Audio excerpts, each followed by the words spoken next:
லெபனானில் செயல்பட்டு வரும் ஈரான் ஆதரவு ஹிஸ்புல்லா அமைப்பின் தலைவர் ஹசன் நஸ்ரல்லாவை 5 மாதங்களுக்கு முன்பு இஸ்ரேல் வான்வழி தாக்குதலில் கொன்றது. 5 மாதங்களுக்கு பிறகு அவரது இறுதிச் சடங்கு நிகழ்ச்சி நேற்று லெபனானில் நடந்தது. இதில் 90 நாடுகளைச் சேர்ந்தவர்கள் பங்கேற்ற நிலையில் இறுதிச் சடங்கு நடக்கும் இடத்தில் இஸ்ரேல் நாட்டின் போர் விமானங்கள் அதிரடியாக நுழைந்து தலைவர்களுக்கு சாவு பயத்தை காட்டிய வீடியோ வெளியாகியுள்ளது.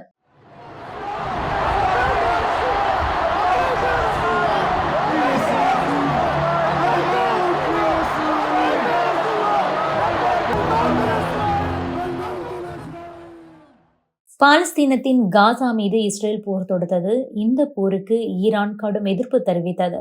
அதோடு இஸ்ரேல் மீது அண்டை நாடான லெபனானில் செயல்பட்டு வரும் தனது ஆதரவு பெற்ற அமைப்பான ஹிஸ்புல்லாவை வைத்து ஈரான் தாக்குதல் நடத்தியது. இதற்கு பதிலடியாக இஸ்ரேல் ஹிஸ்புல்லா அமைப்பினரை குறிவைத்து தாக்குதல் நடத்தினர்.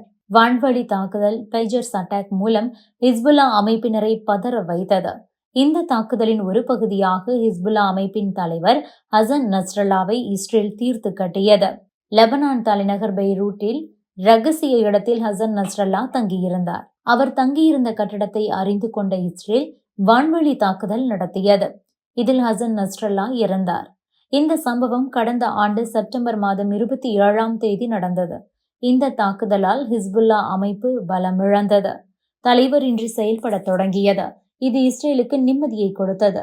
மேலும் ஹசன் நஸ்ரல்லா இஸ்ரேலால் கொல்லப்பட்டாலும் கூட பாதுகாப்பு காரணங்களுக்காக அவரது இறுதிச் சடங்கு நிகழ்வு நடத்தப்படாமல் தள்ளி போனது. இந்த நிலையில்தான் 5 மாதங்களுக்கு பின்னர் லெபனானில் உள்ள மிகப்பெரிய விளையாட்டு மைதானத்தில் இறுதிச் சடங்கு நடந்தது. இந்த மைதானத்தில் மொத்தம் 55,000 சீட்கள் உள்ளன. அனைத்து சீட்களும் நிரம்பி இருந்தன. இந்த இறுதிச் சடங்கின் போது ஹசன் நஸ்ரல்லாவின் பேனர்கள், ஹிஸ்புல்லாவின் கொடிகளை மக்கள் கையில் வைத்திருந்தனர். அதில் ஏராளமான நாடுகளைச் சேர்ந்த தலைவர்களும் பங்கேற்றனர்.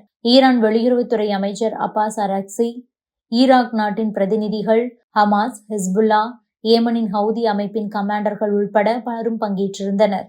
இந்த நிலையில்தான் இறுதிச் சடங்கு நடக்கும் போதே லெபனானுக்குள் இஸ்ரேல் போர் விமானங்கள் நுழைந்தன.